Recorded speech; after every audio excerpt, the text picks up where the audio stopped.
up? I'm Alyssa Knight, and if we haven't met yet, I'm the host of Knight TV, where I discuss anything I particularly care about this week in cybersecurity.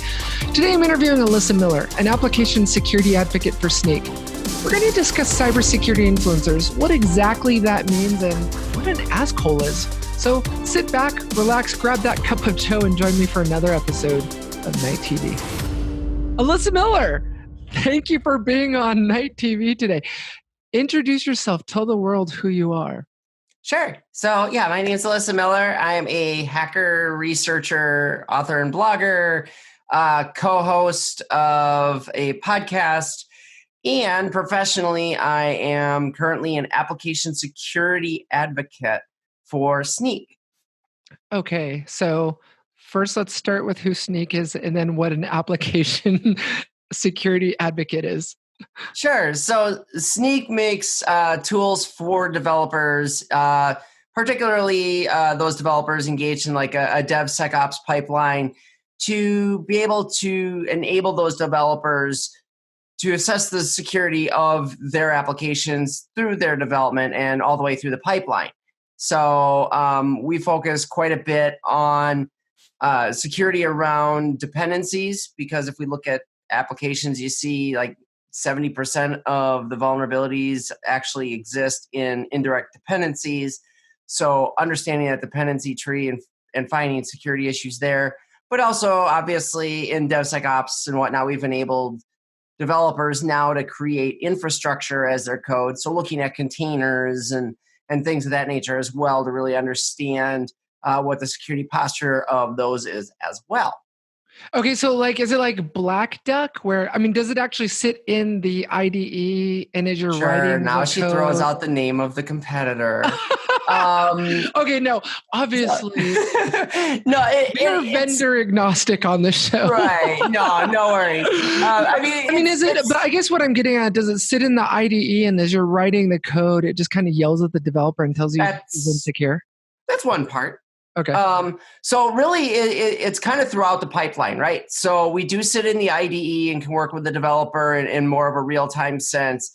But additionally, if for instance, you can sign up for it for free on our website, and you can point it at your GitHub or your GitLabs or your Bitbucket repos, and we'll go out and we'll assess it from there. Okay. And so we really have integrations at kind of every point in the pipeline, all the way up through, including, the cloud infrastructure. So if you go out to like AWS, we are there in the marketplace. You can add it from there, especially for purposes like looking at containers, but also looking at, at your projects as well. Oh, okay. So like I guess kind of like to make sure that you've built your container securely, that there's no vulnerabilities in it. That sort of right, yeah. Vulnerability scanner for containers, if you will. Yeah, kind of. I mean, so it definitely looks at like the base images and things and finds vulnerability. It's amazing how many vulnerabilities we find in like the base image, where if you just update the base image, suddenly like 90% of them go away. Oh, wow. We also, like, say within Kubernetes, for instance, we'll look at some of just the configuration options additionally. So, is it set to run under root? Do you have limitations on RAM and processor? And, some of those things that are just best practices, really looking at that and seeing, are you taking advantage of some of those secure configurations? DevSecOps stuff. Our best practice hardening. Okay, cool. Well, so who are you? Like, tell the world who Alyssa. Who is Alyssa Miller? Like I said, a hacker. Okay. I've been messing with computers all my life. First of all, all right. So what? Like, you're 22, so you've been in it about since 12. You're smoking dope. This girl is not 22. So I've been in security professionally for 15 years. But yeah, okay. I mean, I bought my first computer when I was 12.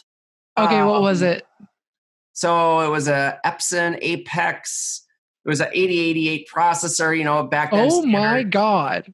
640K RAM, 10 megabyte hard drive, which was pretty smoking at the time. Oh my God. Back when, like, what, is it like $100 a meg or something like that? Oh God, I don't even know. $1,000 a meg? I just know I saved up like $1,000 And you got yourself a 10 meg hard drive. Yeah, I went out and bought a computer. I mean, IDE. 13-inch monitor, or it might have even been 14. Wow, because I think maybe 14 was like the bigger one. But yeah, CGA. So in graphics mode, it was 4 colors. Sound Blaster.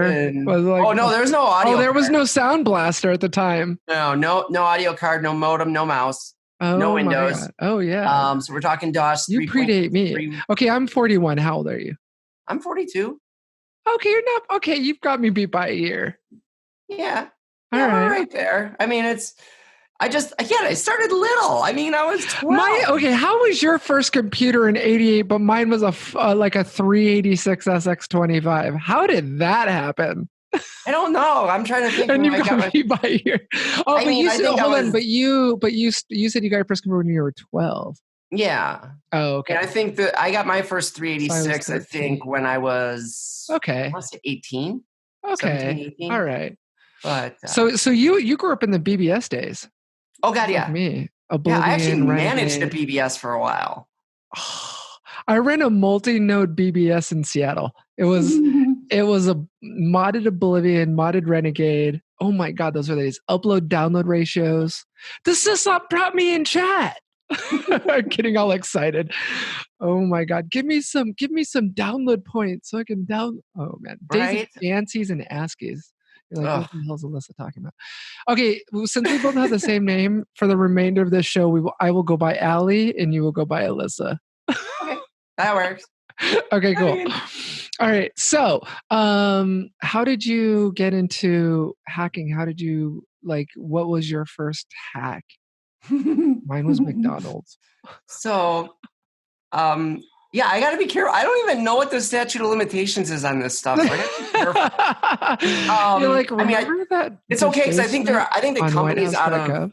Yeah, I think the company's out of business now, so I don't know that it matters. But no, so I really started. So I decided I bought this computer. It had no modem. Well, about a year later, I got a modem, and I taught myself asynchronous modem communications because I got an account with Prodigy.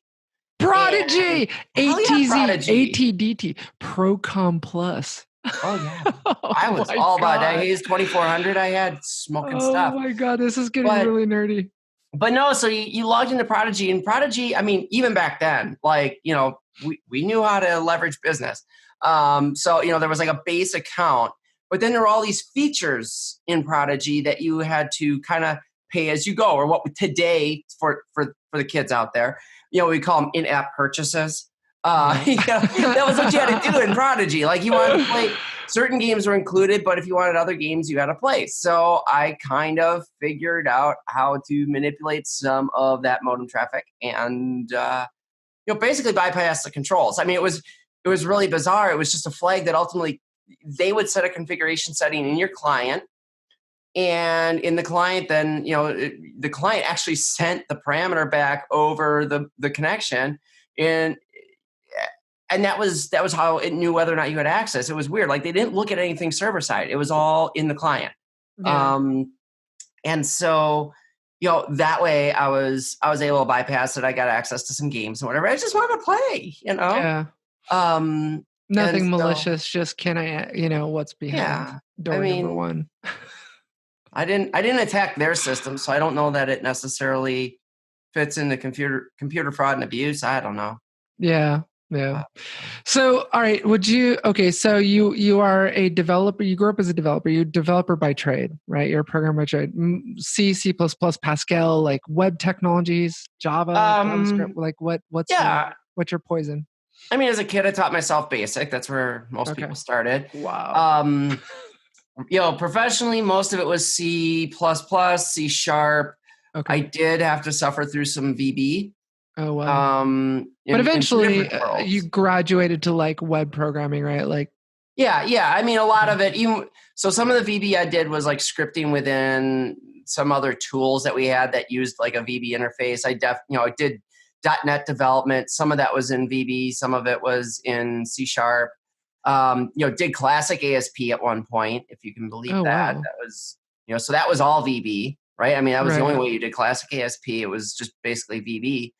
And then, I mean, I did that for just under 10 years and got recruited by someone so I was working in fintech and got recruited by somebody in our security team to come over and join what they call their security testing, which was So I get a basically, penetration tester. yeah. Yeah. I mean, it was their penetration testing team, and the team was responsible for everything, network pen, app pen, vulnerability management after the fact.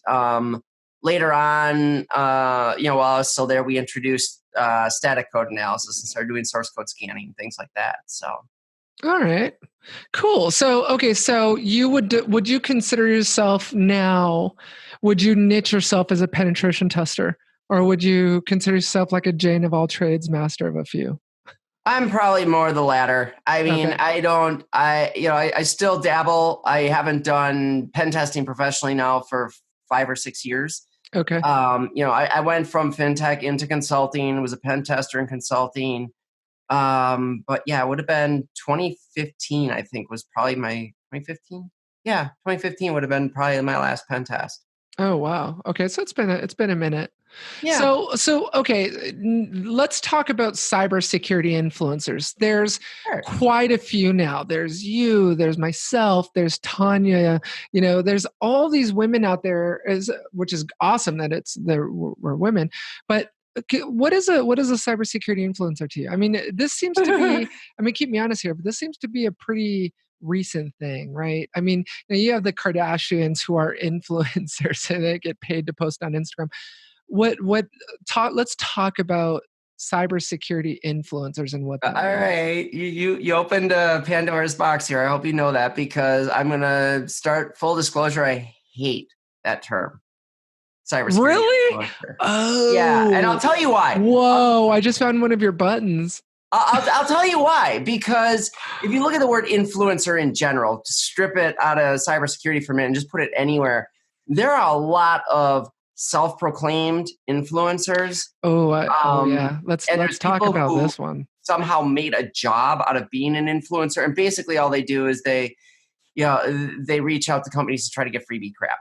And we see that. Is that really a thing? That's a Oh thing. God, yeah. In travel in particular, there's like people who are like calling themselves travel influencers, and they're basically trying to get like free trips and stuff because they would come back and they would video blog on it or whatever. Oh, Some of the makeup bloggers. And what sucks is there's some really good people out there who are really doing cool who stuff. really They're are really popular, influencers?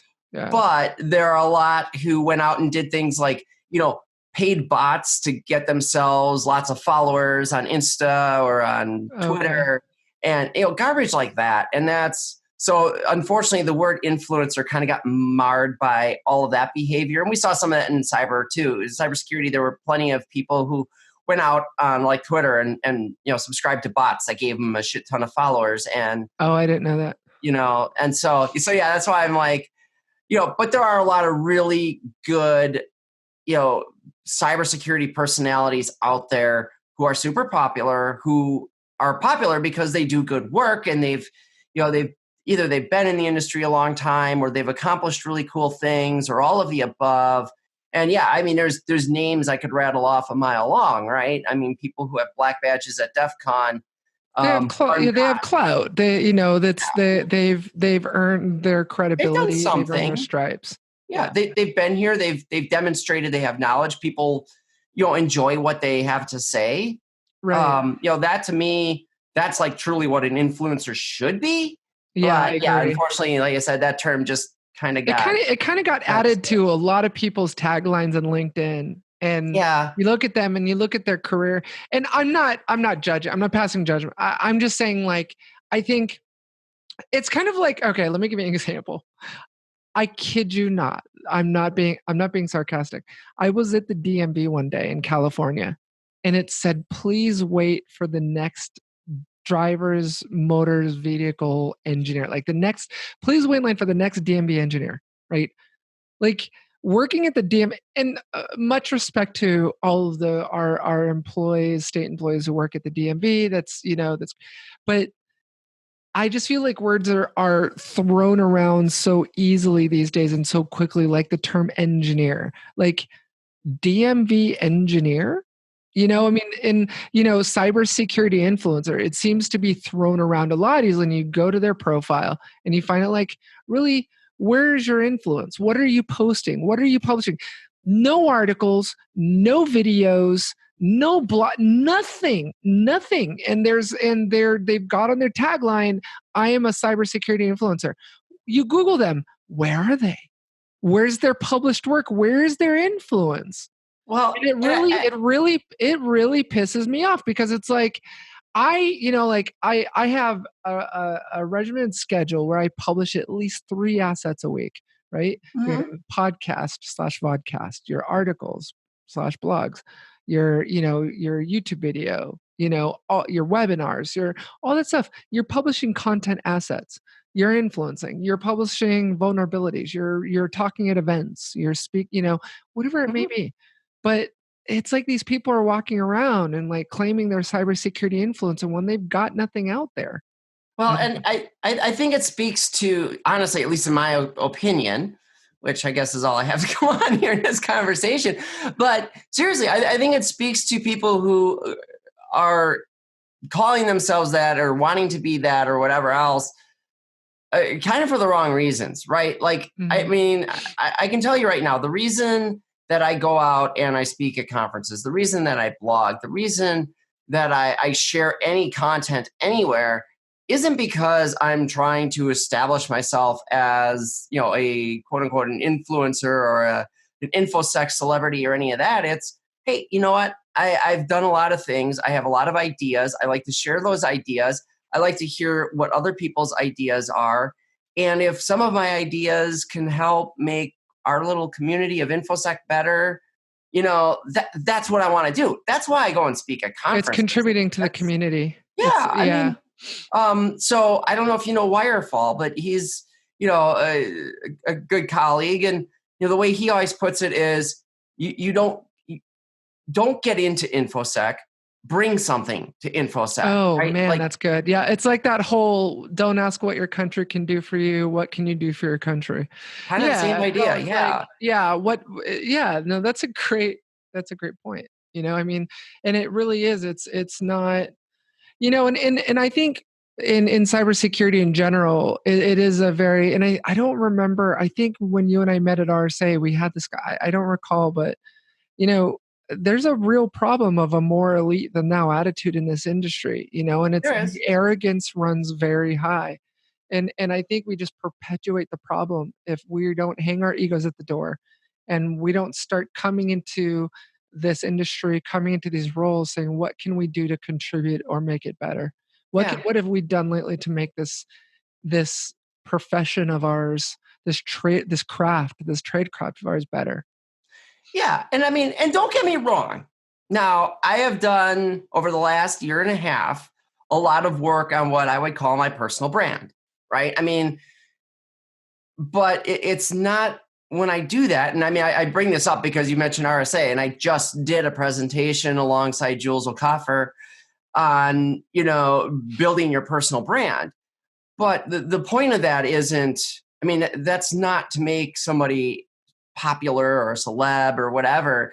It's to get you so that you have that level of credibility, you have that respect. It gets you into that next job, it gets you into that next speaking engagement. But it again, all of that is for the purpose of being able to reach people and share your ideas, not being able to say, oh, wow, look at me. I have 12,000, 20,000, 50,000 followers on Twitter. Well, Yeah.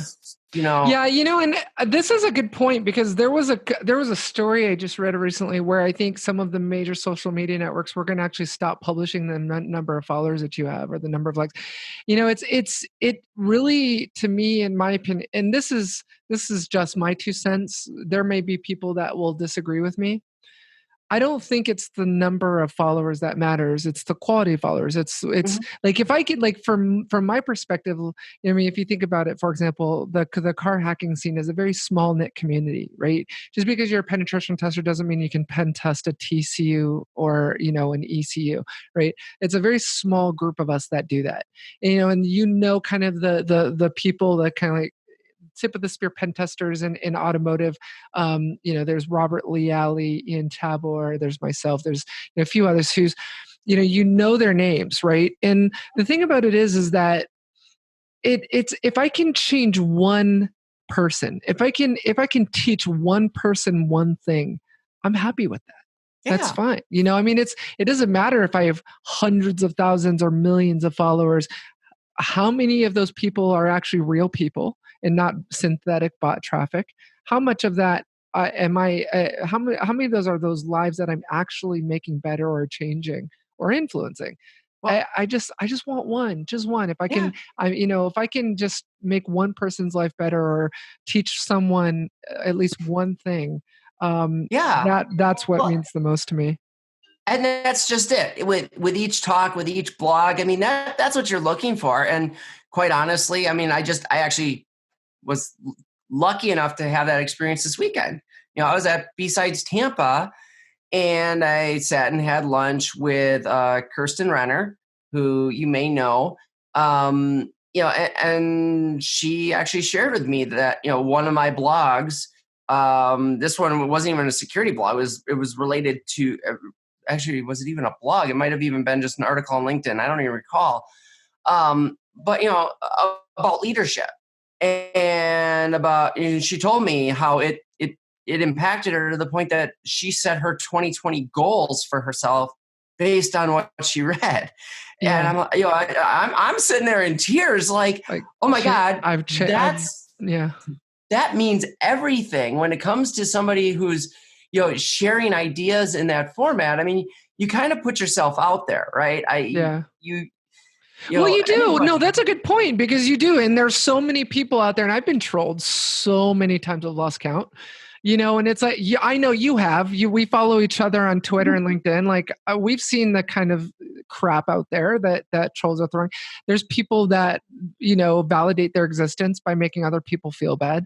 It's the thing about it is that we do, as influencers, we do put ourselves out there. We're publishing content, our thoughts, our ideas on a daily basis for the world to judge. Yeah. Anytime you do it. Yeah. And so when someone takes the time out of their day to email you and say, Alyssa, this article that you wrote has shaped my direction for the entire year, that's like, call it a day. Like that's I know. like nothing could be better the rest of the day. Like I said, it was everything I could do not to cry because I'm like, that's so amazing. But yeah, and I know, and yeah, you do put yourself out there, and honestly, I mean, that's intentional. Like I said before, I do like to hear other people's ideas, and I like to have them shoot holes in mine. I don't mind at all people making comments to point out where I said something inaccurate or something they disagree with. If they want to share their own opinion, that's wonderful. That's what I want. But it's the trolls who come in and try to take either take what you said and twist it into something you didn't say, or accuse you of things you didn't say, or make judgments on your technical capabilities because that blog wasn't technical. It's like, well, okay, yeah, I don't write on technical topics all the time. I'm out here trying to do a lot more than just help make people better your musings. Testers. It's the musings of Alyssa Miller. Well, it doesn't have to be about buffer overflows every week. Right. I mean, it's literally, I mean, you know me, a lot of my heart right now is in how do we get more people who are dying to be a part of cybersecurity, to be a part of the InfoSec community. How do we get them in? Because we've got this issue with hiring practices and skills shortage, talent shortage, blah, blah, blah, blah, blah. We hear about it all the time. And then I talk to all these people who are like, I can't find a damn job. What's going on? Yeah. And so, there is that. I mean, that's a subject that's near and dear to my heart. Is it a technical topic?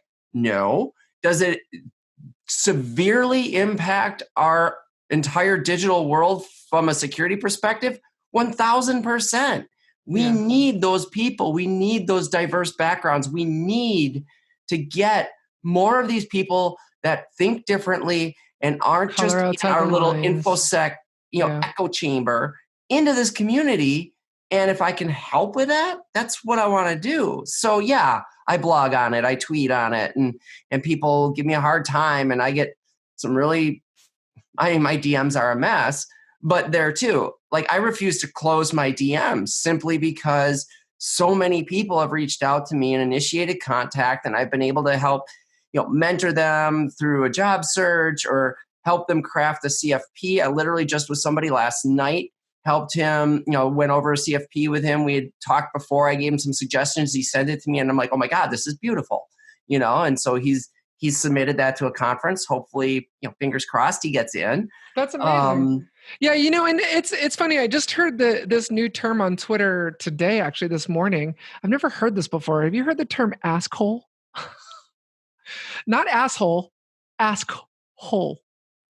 So No. okay. So these are the people that are in the audience and they're waiting for an opportunity to just lambast you while you're on stage and ask you like, they're assholes. They call them assholes. So they're people that sit in the audience waiting for an opportunity to heckle you or to ask you a question that makes them look smarter than you or make you look like you don't know what you're talking about because you didn't think about something. Assholes. Okay, I didn't know we had a term. It's amazing. For that. Isn't that amazing? I've never heard that term before. And then I saw it on Twitter this morning. I was like, that's an amazing. Whoever came up with that term needs to be like rewarded. Yeah. So, I mean, there were some epic Twitter threads recently about stuff like that. One was a conference where they were very specific. I forget who wrote this, but it was gorgeous. It was a great thread on it, where they were very specific at the conference that if you stood up, went to the mic, you had to have a question. And this person stood up, started his statement literally saying, well, this isn't a question, but I can ask one at the end if, that'll make you happy. And then proceeded to basically just lambast this woman who had just presented. Oh. And, all of it centered around research that his academic group was doing and, basically propping up their stuff. And yeah, I mean, I've watched your own CFP. Down. It's frustrating. Yeah. I mean, I've experienced it. I've actually gotten pretty good at shutting those people down when they do it. It's like, if you want to ask a question, this was the question time. If you have a comment and you want to share something, come share it with me after. If you're just there to pump yourself up and because you've been watching me give this talk and you feel like you should have been up here instead and you want to brag about how much you know about the topic, then why did you even come? Yeah, submit your own CFP. Yeah, and that's exactly what the thread said. This is a really interesting topic, and I know it's caused a lot of debate, and there's but I don't know, it's a real problem, and I think it's gotten to a point now where even in the thread they were saying damn, we've got the conferences need to be better at policing that kind of crap. I mean, and to be clear, I honestly don't have a problem with calling people on their BS if it's just outright BS, right? Yeah. So like I'm thinking of a certain vendor who shall remain nameless, but is, tried to file a lawsuit against UBM who runs Black Hat because people called them on what was obvious garbage in their presentation. Now, those people went about it pretty crappily, I'll be honest, like interrupting the talk and really being jerks about it. There are easier ways. Like, I mean, I was literally that same conference I was at this weekend. I very much disagreed with what the keynote presenter was saying. And so, was very... But you don't do it while careful. They're on stage. Well, no. I mean, I did ask her a question and I gave her an opportunity to kind of, I was hoping she was going to have a good answer that would actually clarify. Like, this can't be, I can't be hearing what I think I'm hearing. And unfortunately, I crafted the answer very productively. I wanted to explore a topic a little bit more, asked her to comment on it. And, and unfortunately, the answer I got was not what I was hoping to get. It was definitely supported that it really was as, what I considered, a bad practice that she was promoting. But that's my opinion. Yeah. And I just asked a question to dig deeper into what she was presenting and make sure I understood what she was presenting. And it's like, okay, I don't agree with you. So I'm not going to sit here and belabor the point. I could have bashed her over the head that I think it's baloney that her hiring practices are what they are. But instead, thank you. You answered my question. Done. Yeah. Instead of going up to the mic and making a statement, asking a question to get them to think about it. You don't have to come Yeah. out and say something. You can arrive at your point by wording the question a certain way, by being very strategic about how you ask the question. Well, and it gave her the opportunity to, again, cast herself in the best light possible. Now, in my mind, she didn't do that. But, she had that opportunity. She was able to share some information. She, and she did admit that, the kind of the point I was getting at was, an important point. And so you're always glad to hear that. And maybe, the other side of it that I look at is, if I want to influence behavior, bringing it up in a productive way like that, right? Yeah, let's talk about this and let's explore this. And what do you think of this? Well, that makes them think. And now, that's more likely to get them to think about it and maybe change or maybe look at different ways they can do things than if you come out and you blast them, then they just think you're an ask hole, and that's, the end of that. So okay. I'm going to switch lanes on you here. Do you consider yourself to be in marketing? No. And explain. So first, let's just talk nuts and bolts of it. As an advocate, our advocacy practice does not report through our marketing team at all. I do remember that about them. Yeah. But we also work very closely with our product development team. We also work very closely with our engineering teams. We are, everybody in this advocacy practice is very, very technical. Okay, so your primary responsibility is to speak at conferences, correct?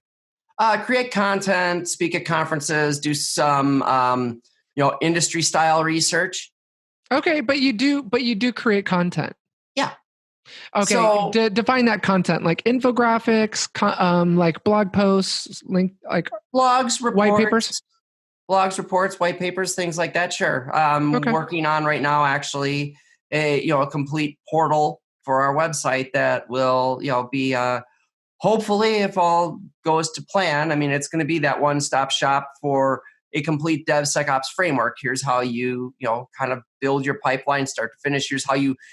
The most important thing that people forget with DevSecOps is here's how you structure your culture. Here's how you, address it from a people and a process perspective. Let's not just focus on technology. But so it's all of that. So is there a marketing component to what we do? Absolutely. Yeah, because those would be defined as content assets, content marketing. Sure. Right? But from that same perspective, then you could argue that sales engineers have that same thing because they have to speak to the same go-to-market message that everybody else is. So whether it's sales engineers, marketing, advocates, we're delivering a consistent message that our organization was founded on to bring to the community. I mean, that's what we do. The job of an advocate is really to raise awareness of what that message is, what it is that we bring to the table from a product perspective. So you could argue, there's a marketing component to that. But it's really all encompassing. And the reality of it is, if you look at my talks, I mean, I was just at RSA speaking on deepfakes, right? That has absolutely nothing to do with DevSecOps or application security. Yeah. But the fact of the matter is, I am an active member of this community. That's a topic that I've done quite a bit of research on. And it's, at the end of the day, my role is to make sure that, Sneak, when it comes to the security community, has demonstrated that, we have this incredible level of expertise in our organization. We're not just, the next vendor in line peddling, some product, some point product or whatever. But no, we've built a set of products that are really focused on how do we bring developers and security together? How do we, what it is that we are doing to make the community better? And I'm not going to get into, the whole talk track that I can share that another time. If someone's interested, email me. I'll happily share the activities that Sneak is doing that don't bring any revenue, but help make the community better. open source community and stuff like that. But we do it because it makes life better for the developers that we are trying to write these products for. Cool. And that's the end goal, is how do we make DevSecOps work? How do we make it so developers can develop quickly, they can develop securely, we have a product that they actually want to use, not something that they're sitting there trying to figure out how do they get around it because it's such an onerous thing for them to have to use. And that's what we're doing as advocates. And then on the flip side, we're bringing that feedback to the organization. So I mentioned like product development and how closely we work there. Well, I'm always at conferences and stuff trying to understand what it is that people like or don't like about our product, what the problems are that they have that we can address, and bring that back to our product team and be like, hey, this is where we should be going. Hey, engineering, these are problems that people are having right now with our tool. How do we fix this? And so it's that level of, to that end, I guess I'm marketing, I'm customer service, I am product development, I'm engineering, everything in between. So yeah. Well, so, one of the things that I want to kind of double click on here is earlier you had mentioned that there's this responsibility, and I know you hate the word, but I'm going to use it because I like it. Sure. But, there's a responsibility as an influencer to not only just build and develop the brand of the company you're working for, but also your own personal brand. It's almost like we have to, as influencers, serve two masters, right? I'm building the brand, trying to build a brand of Briar Thorn, of Night Inc., of my personal brand. So, you're building, in order to remain, in order to continue to build that influence and remain relevant, and you're not only having to continue to focus on building the brand of Sneak, but also of Alyssa Miller. Oh, totally. Right. Because at the end of the day, it would do no good for any organization that has an advocacy practice to hire people who are not experienced and don't have credibility in the community that they're trying to reach. That's the whole point, is that, here's a company that has a product, that has a business model that I happen to believe in. I wouldn't be here if that wasn't the case. And in fact, I've told the founder, I've told my vice president that I report to exactly that. That was part of the hiring process. I told him point blank, like, look, you guys have a high bar to overcome, because I've never worked for a vendor in my life. This is the first time. Oh, wow. I didn't know that. Yeah. And before that, you're what, CDW? CDW, at least I was, so there we were a VAR, right? So right. not a vendor. Plus I was still in their services side. So we were still just consulting. I wasn't a part of, trying to sell any of our partner products. And, so even there, that brought me closer to the vendor world. I got a lot of good education on how the vendor world functions. But really, joining Sneak was a change.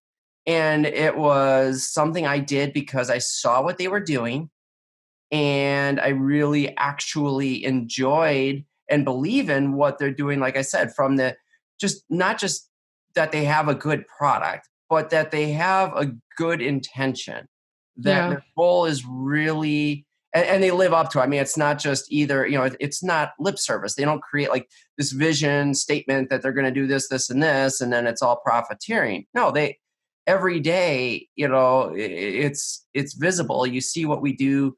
I feel like I'm a walking, talking commercial right now for Sneak, but I'll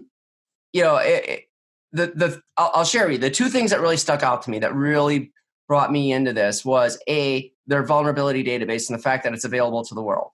It's wide open.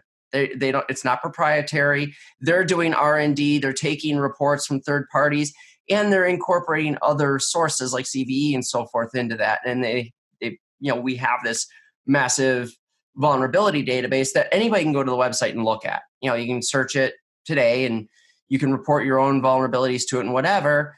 So that was one.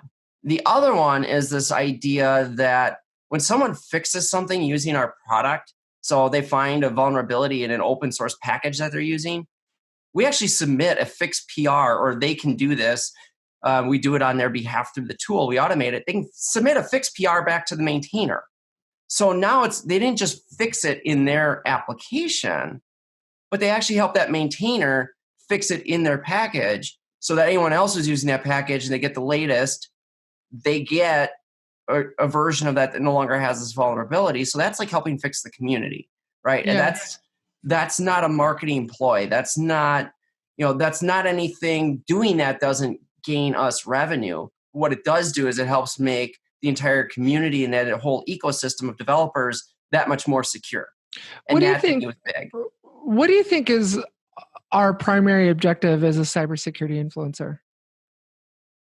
I mean, I can tell you what mine is. I can't speak for anybody else. For me, it comes back to I've got 15 years of experience.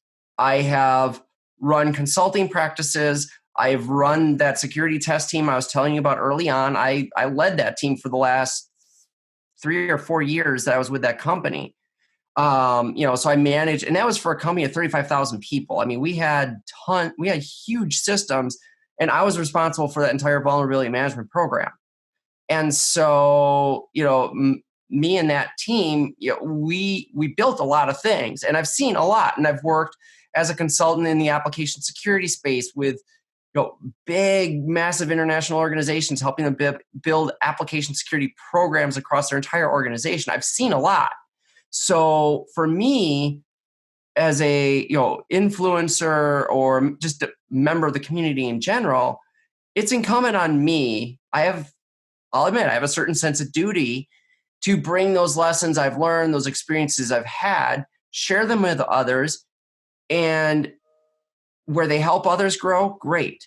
Where others respond back and give me new ideas and I continue to grow, wonderful.